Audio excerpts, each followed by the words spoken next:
कल इन्होंने मेरी सारी शिकायतें दूर कर दी। कैंडल नाइट डिनर और गिफ्ट में हीरे की अंगूठी, वाह, मेरी तो खुशी का ठिकाना ही नहीं था। खुशी के मारे 7वें आसमान में पहुंच गई थी।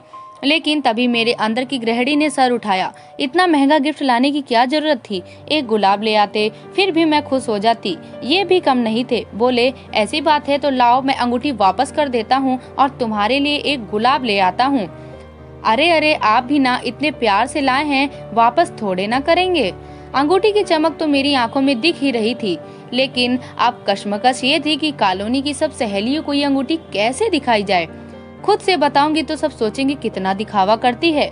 खुद से वो पूछे तब मैं बताऊं तो कोई बात हो। और मुझे मौका मिल ही गया। इस शनिवार को काव्या के घर पर किटी पार्टी है। सब रहेंगी ही वहाँ। उनकी नजर से कहाँ कोई नई चीज बच सकती है। तो आ गया शनिवार। मैं खूब अच्छे से तैयार हुई और अपने हीरे की अंगूठी पहनकर पहुंच गई पार्टी में। आज तो मेरे कुछ अलग ही रंग ढंग थे। मैं अपने बालों को कभी संवारती तो कभी अपने बालों को कान के पीछे करती, कभी पैरों पर हाथ के ऊपर हाथ रखकर बहुत स्टाइल से बैठती, कभी अपनी नेल पॉलिश ठीक करती। पूरे समय मैं अपनी अंगूठी के दिखावे में ही लगी रही। पूरी पार्टी खत्म हो गई, लेकिन किसी ने भी अंगूठी के बारे में कुछ नहीं पूछा। घर आकर अपने मन ही मन में बड़बड़ाई जा रही थी। पक्का जल गई होंगी सब, इसीलिए किसी ने सामने से नहीं पूछा।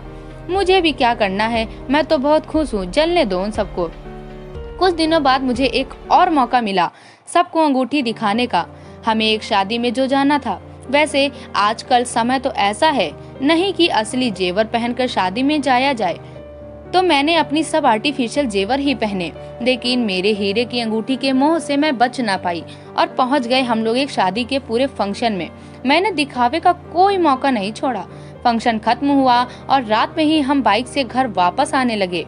जैसे ही थोड़ा सुनसान रास्ता शुरू हुआ, 2 लोगों ने हमें रास्ते में रोक लिया और मेरी गर्दन पर चाकू रख दिया। उन्होंने हमसे सारा कैश और जेवर निकालने के लिए बोला, लेकिन जेवर तो सब आर्टिफिशियल थे और कैश भी ज्यादा नहीं मिला उन्हें हमारे पास से। इसलिए मूड खराब हो गया उनका और मुझ पर पकड़ मजबूत कर वो इनसे और सामान मांगने लगे।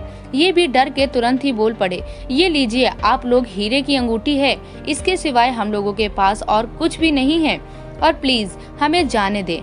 खैर किसी तरह से वहाँ से जान बचाकर भागे हम लोग और जल्द ही पूरी कॉलोनी में आग की तरह ये बात फैल भी गई। दूसरे दिन आने जाने वालों का तांता लग गया।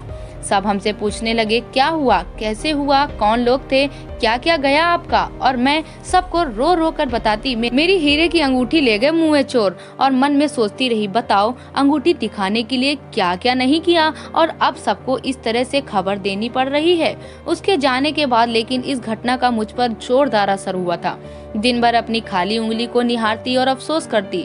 मेरी ये हालत इनसे देखी नहीं जा रही थी। मेरे पास आए और मुझे सांत्वना देते हुए बोले, तुमसे क्या छुपा है, तुम तो हमारी हालत जानती ही हो। इतनी आमदनी कहाँ मेरे पास जो मैं तुम्हें हीरे की अंगूठी ला करके देता। इसलिए तुम्हारा मन रखने के लिए आर्टिफिशियल अंगूठी ला कर दे दी। चलो जो गई सो गई, भगवान चाहेंगे तो तुम्हें पक्का असली हीरे की अंगूठी ला कर दूंगा। इसलिए इतना अफसोस करना सही नहीं। मैं सोच में पड़ गई कि वे पहले सच बोल रहे थे या अब।